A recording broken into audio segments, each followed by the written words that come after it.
La patinoire de Krylatskoye à Moscou est connue pour recevoir de nombreuses compétitions internationales de patinage de vitesse.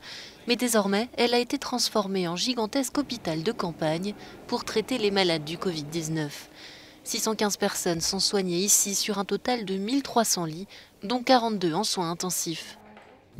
Cet établissement n'est pas différent des hôpitaux ordinaires, hormis sa localisation. Il a tout ce qu'il faut, on ne peut pas dire qu'il est temporaire. C'est un hôpital à part entière. La Russie fait face depuis plusieurs semaines à une flambée de contamination. Mercredi, près de 21 000 nouveaux cas de Covid-19 ont été recensés pour un total de plus de 1,9 million d'infections confirmées dans le pays depuis le début de l'épidémie. J'ai 66 ans, je m'isole, je porte des gants et un masque, je ne sors pas, mais j'ai été infecté quelque part. Vous pouvez voir que beaucoup de jeunes sortent sans masque, je leur conseillerais donc de porter un masque, pas seulement pour eux-mêmes, mais aussi pour les autres. Dans une allocution télévisée, le président Vladimir Poutine lui-même s'est dit préoccupé par la flambée des cas, demandant aux autorités régionales de ne pas sous-estimer la situation.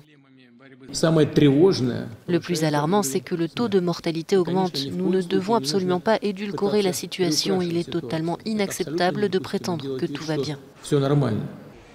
Selon les chiffres officiels, près de 34 000 personnes sont décédées du coronavirus dans le pays, mais certains observateurs craignent que ce chiffre soit sous-évalué.